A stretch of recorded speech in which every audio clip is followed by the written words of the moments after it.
Welcome everybody to Safety from Home Live QA with Nina Sunday, and it is my pleasure to welcome our guest today, Dr. David McIvor.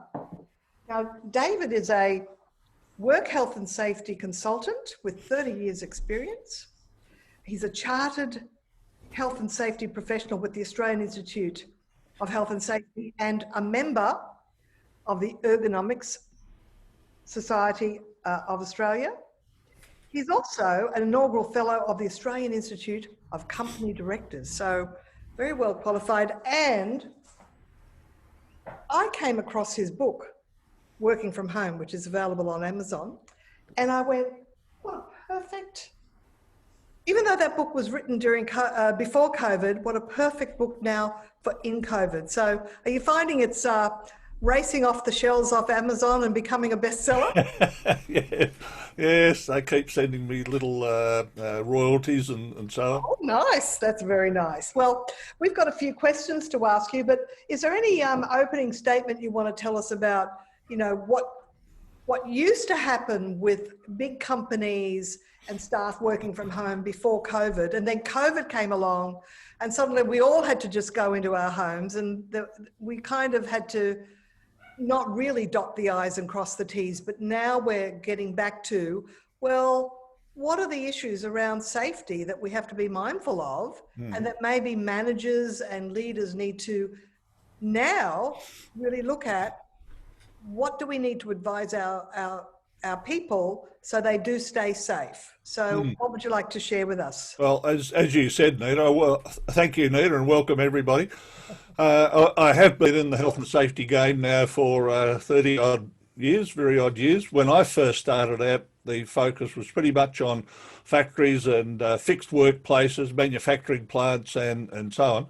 And over time, of course, manufacturing's dried up to a great extent, and a lot of people are now employed in the information and technology sectors, and they don't need to come into a central workplace in order to be productive. And there's lots of books around, I found, on working from home, but there was nothing I could find anywhere that talked about working safely from home. So I wrote the book. Yeah. And as part of my publicity campaign, I created the COVID-19 virus, which meant that instead of You're the one. estimates were that within the next couple of years, up to 50% of people would be working full or at least part-time remotely, and most of the time from home. That figure currently is probably 90%. And although some people are desperate to get back into the central workplace and so on, my hunch is that the remaining figure is probably going to be 60 to 70% of people who can work from home will continue to do so part-time. That is actually the trend, because the genie's out of the bottle. Some Exactly people right. like hybrid working. They actually like having some days at home and with the option to go in office in person. So, and of course, some of the people that really thrive on the in-person environment, they'll always want to be working in office, but there's certainly a high percentage wanting that hybrid mix. Yeah. So I think the first thing around safety would be ergonomics. Would that be right? Well, yeah, particularly at the moment. But it was the major feature before COVID, and now that a lot of people are actually working from home, unfortunately what we're finding is that they're actually sitting at the kitchen table, on a kitchen chair, using a laptop. And the problem with a laptop is that if you have it on the table, the keyboard's the right height, but the screen is far too low. So people are leaning forward and getting sore necks and sore shoulders and so on. Yes. But if you get the screen at the right height, it means the keyboard's going to be too high. It'll be up here. So what we talk about is just adjusting your workstation. It doesn't have to be anything fancy initially, but if you just get some thick books, I mean, once upon a time we had telephone books, they were ideal. But get some books. I use Yep. About 3 or 4 of those to lift your screen up to a height where you can look straight ahead and see the screen. And then you invest in a separate keyboard. Now you can either get a cable keyboard plugged into the USB, which gives you more options, or you can use Bluetooth. That's probably and why I also, like using the PC, because it's a separate keyboard and it yeah. just feels better for if I'm working for long stints. Well, it's crazy because when computers first came out, they were great big clunky things on desks, and the screen and the keyboard were all put together in the one unit, and it was horrible. Then we got better. We separated the screen from the keyboard, so we got a bit of adjustability. And now we've gone back to laptops where everything's stuck into together again. And I suppose managers are really concerned about Wi-Fi security and making sure that, if they're doing work on their computer, that, it's not hackable. So what do... it's almost the elephant in the room, Nina, that in your home, if you're using your home Wi-Fi system to do work for the employer, and in your home you have a smart TV connected to the internet, or you have a fridge that's connected to the internet, they are entry points into a home Wi-Fi system. Now, if you're working from home for, say, a big bank or something like that, then they go through all kinds of virtual networks and so on before you get into their mainframe. But most employers won't have that degree of sophistication. So it's just one of the factors to think about is Wi-Fi security in your home, where you probably don't have all the firewalls, and therefore you need to be thinking about the kind of work you might be doing from home. So they have to get some sort of virus protection that has a firewall as well. Well, that would be on your own computer, and it really means you go back to your employer. Well, take a step back. We've always advocated that the employer and the employee need to enter into a formal arrangement called a flexible working arrangement or working from home arrangement. And I can provide you links to example documents and so on. And what this agreement would do is spell out what the employer has to be doing and what the employee or the worker has to be doing, who's going to pay for what, whether the home working conditions are going to meet the requirements of the health and safety legislation, which still apply to someone who's working from home, and also issues like are you allowed to do other work on your work computer? Well, I suppose we can put links to these agreements on our site and through the podcast. Yeah. I guess we don't want to put a whole stack of work on people's desks about agreements, because we've kind of just had to very quickly, shortcut all of that just by virtue of necessity. But these are the things we can be thinking about if we're turning it into a long-term working from home arrangement. That's good.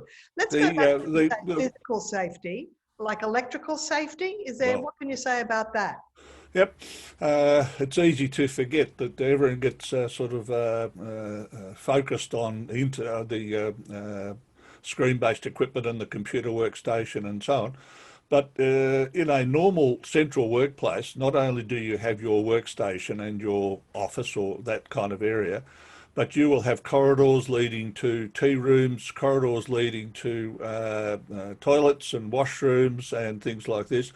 So that, in fact, the workplace includes not just the office, but all the surrounding provisions and amenities and environment and so on.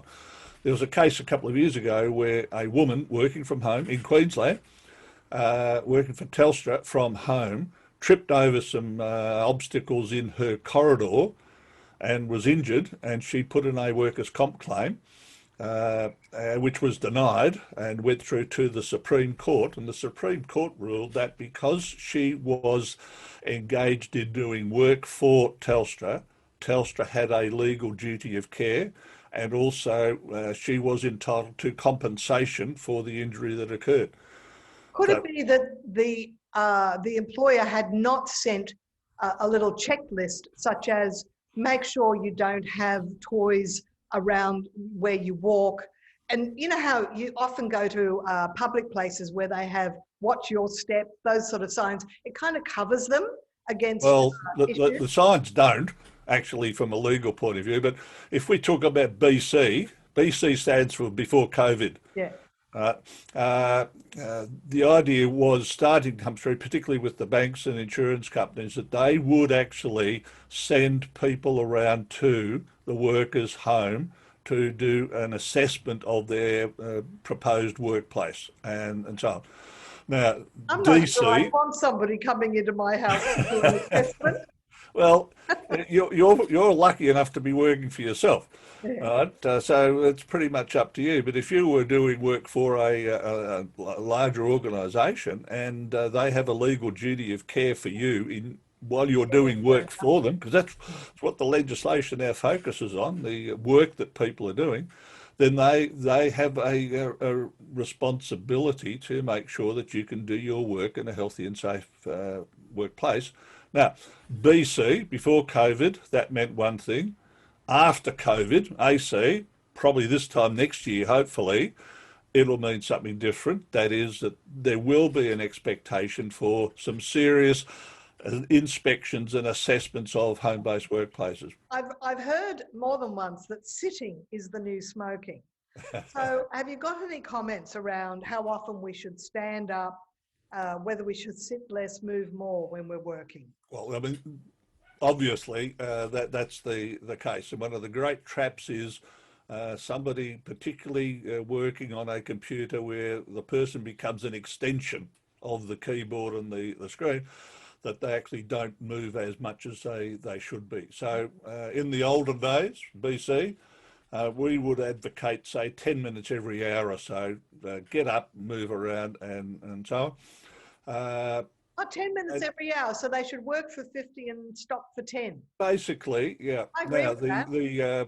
the modern thing to do now is to get a desk which can either be adjusted in height or have buy a frame or something like that from Officeworks and so on, and you can put your workstation up on that. Now, in my home office, I have two electrically operated sit-stand desks, so I can just push a button and it raises up. I've been looking for one of those. I found it very difficult to find. Is there a particular? You can send me a list of brands later. Just Google Ergomotion. Oh, that was the term I did not have. Ergomotion. That's the name of the company in Melbourne. Yeah. But you'll be looked after. Tell them I sent you, Nina. Yeah. Okay. Now, standing up doesn't mean that you're going to be standing up all the time. So we're talking about probably 10 minutes in the hour, 2 minutes every hour on your feet, so that you're standing up, which still means you're going to sit down for 40 odd minutes, which means you still need a good chair. Yes. But if you want to think about the best height for your work surface, whether you're standing or sitting, where your elbow your fixed elbow height is roughly the right sort of height to have your work surface. You mean if I just position my elbows on the table? No, put your elbows comfortably by your side. Oh, yes. So that your forearms are roughly horizontal onto your keyboard and so on. Yes. That's a rough rule of thumb. So if you're sitting, your desk will be down that low. If you're going to stand, you still want to have your elbows by your side and forearms roughly horizontal onto the work surface. So to plug it, but we talk about this fairly extensively in the book. Yes. Yes, exactly. Which and then to link to Amazon from Working From Home Safety Handbook by David McIvor Ph.D. And dare I say it, if you go to www.worksafetyathome.com.au, you'll get all the details there too. Anyway, what we talk, and this came up in a previous podcast of yours, Nina, with people Zooming all the time. The research is now indicating that the 40, 50 minutes at a time on Zoom is just about as much as people can normally handle. So at least a 5-minute break, sort of every 40, 50 minutes, and longer breaks after that. Now, I've been running all-day training sessions on Zoom, and I've actually been forcing us all to take a 5-minute break every 50 minutes. And some people complain too many short breaks, but they're missing the point that we're analog creatures trying to use a digital medium, and we've got to let our brains sort things out. Well, I remember the previous conversation we had where you said one of the causes of Zoom fatigue is looking at the image of yourself on screen, which we can't help but do. It's like a mirror, you know, we kind of can't not look at it. But because I've taken the position of always looking into the camera hole, because that gives me a better a line of sight, it looks Sure. better. I'm not actually looking at myself as much as I used to. And Yeah. I know I commented recently, oh, I don't feel as exhausted after Zooming as I used to. It's because I now actually look at where exactly the pinhole of the camera is, because that gives me a better, you know, eye to camera impression, and it looks better for the viewers. So that's a little clue, eh? We're going to open up the lines very shortly. Perhaps if you put in the chat box, yes, if you would like to ask a question, or, you know, just verbally. Otherwise, put a question in the chat box, because we've just got a few more headings, and then we'll be heading off, because short and sweet is the idea. Yep. Look, there's psychological safety and avoiding psychosocial hazards. What are the biggest psychological safety hazards about working from home? Well, there's a couple of things all together. One is not being able to get away from work. If you've got your office just down the corridor and so on, then it's far too easy just to finish your day's work and then duck back in after dinner and so on. We get people what we advocate, and you'll see down the side of my screen there, I've got the little mnemonic, working from home safely, and the S stands for simulate. In other words, simulate your normal workday routine. So if you normally get up at 7 a.m. And get ready and have breakfast, and then get in the car or the train and go into work, we suggest you simulate that as much as you can, so that if your normal start time is 8:30, 9 a.m, say, that's what time you turn your computer on working from home, so that your colleagues know it's 7:30 a.m, that Nina is not going to be online waiting or doing work and so on. She's got a life to lead. And same thing at the end of the day, that if it's 5 p.m. comes and that's your normal knock-off time, then that's basically when you stop being available. A colleague actually referred to making sure you have a digital sunrise. In other words, you get up at 7 or 6:30 a.m, that doesn't mean you turn your phone on. And far too many people, and sometimes me, the first thing you do when you get up in the morning is turn your phone on, and then you say hello to your partner. You said that, because I'm working from home, and I discovered this in winter, where I'd work to 5:30, which is fine in summer, but I'd go out to the front and it'd be dark already. And I went, Nina, you're missing the sunset, because I think one day I missed a glorious sunset, or nearly missed it. And I went, I'm going to make a point of seeing the sunset. So I made a point of knowing when the sunset was, because it gets later and later as we approach summer. And so now I make a point of watching the sunset. Now, if I get up early enough, I make a point of checking out the dawn. And I always, in the middle of the day, go, it's time to see some blue sky. Yeah, or whatever is the colour of the sky. So I'm finding that by making that a habit, that it's actually bringing little moments of joy in my life. And going back to what you said earlier about taking a break every 10 minutes, every hour, I did read some research about happiness at work. And one is, it's one thing to be a worker, but we actually are a better worker if we're happy. And frequent short breaks makes a human happy. We're not a robot, we're not a machine, and we just have to accept that we're taking a happiness break. And that's what those little 5 minutes are.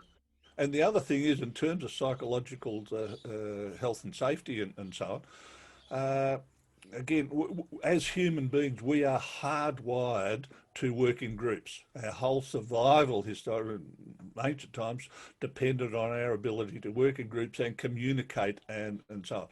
So sitting from home, looking at a computer screen is all good and well, but we really need to continue to reach out to maintain our social networks, maintain contact with our colleagues. And it doesn't have to be done by Zoom. It could be just picking up a telephone and talking to a colleague, a friend and so on. Just to keep in contact with what's going on in the workplace. And the same thing applies to making contact with your managers or whoever it is you report to and so on, to keep that if your manager liaison. isn't scheduling a one-on-one with you, maybe you could just pick up the phone and have a one-on-one with them. Well, just because we've got a new toy called Zoom or WebEx or Teams or something, that let's just talk to people and so on. And that also means getting out and going for walks and all right, you might have got to maintain social separation, 1.5 metres if you don't mind, but get out and go for walks and keep that thing going. All right, I'll share the question that's come in. It's from Chris. You mentioned BC before COVID that organisations would go out and do an assessment of an employee's house. What would you recommend at the moment during lockdowns, and in Victoria and Australia it's called stage 3 and stage 4. It's in different parts of the world, they could name it differently, but there are restrictions of our movement. How is an employer going to do that assessment? Well, maybe we have to wait until down the track, would you say? Well, we can also use self-assessments. At the moment, I think it's reasonably practicable for someone working from home to be given a checklist to do a self-assessment. Now, the regulators have lots of information on appropriate checklists and so on. Safe Work Australia, national body, has a lot of material. We've got checklists, and part of the what we can offer is a checklist, first of all, for your chair, a checklist for your screen-based equipment, and a safety checklist for your home. And they're complementary if people want to get access to those checklists, and also an example of what an agreement, a flexible working agreement, might look like that people can enter into with their employer. So, and I'm going to add a link to one of your checklists on the page that we host this interview. And if you're listening to the Manage Self, Lead Others podcast, that link will also be there as well in the show notes. Yeah. Yep. Well, we're going to close very shortly. Are there any final questions before I thank Dr. McIvor? And of course, you might have some parting words of wisdom, David. Well, look, you've already observed, Nina, that if we had 5 days, I could talk 5 days non-stop under wet concrete with barely a breath, because I am a speaker like you. I had to kind of keep us moving along there. But look, I tried to, BC, as Chris has picked up, BC, I tried to compile the material needed for the trend of working from home. And it's that book at worksafetyathome.com.au if you have a look at it. Right, that one there, it's on Amazon Kindle, and hopefully next week it's available through Amazon as a hard copy too. Yeah, because I really like hard copy. You know, I can actually write notes. I filled the first page with a ton of notes. One final question, and I think I commiserate with this one or resonate with it. Are there privacy implications entering an employee's home? Because I don't want anyone doing an assessment going back and saying, oh, guess what I saw in Nina's home, blah, blah, blah. Or she's got 4 cats. I don't, but whatever. You don't want them gossiping about how you live. Look, obviously there are these sort of considerations to make, and that's where you would enter into an agreement with your employer or whatever you call them, in terms of what they're going to inspect and so on. But it's hard to define any sort of specific line there. If indeed your organisation, your employer, has a formal policy of no smoking in the workplace, then an interesting one. That policy would be expected to apply in your designated home office. Except Even though it's your smoke home and you outside. might be smoking 20 a day, the expectation is if you're at work, you're not smoking. How you enforce that, obviously, it's got to come back to some sort of self-regulation and all the rest of it. But privacy implications, yeah, we note those, and obviously we can come to terms with those. Okay, so we all have to give up smoking inside our homes, and that's, well, not me, I don't smoke. I'm just saying it's a good idea. It's very good. I actually didn't say that, Nina, but No, it's good for people's long-term health. Oh, I gave up smoking decades and decades ago. I only did it for a short time, like a lot of people did, and then stopped, which is great. Look, I think we've come to the end of our time. yeah. David, you just know so much, and if you want to know more, just get the book. And I appreciate you making your time here to be available for our podcast and our live Q&A. So thank you very much. Thank you to our participants, and see you next time. Pleasure, Nina. Thank you, David. Bye-bye.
This podcast is a part of the C-Suite Radio Network. For more top business podcasts, visit c-suiteradio.com.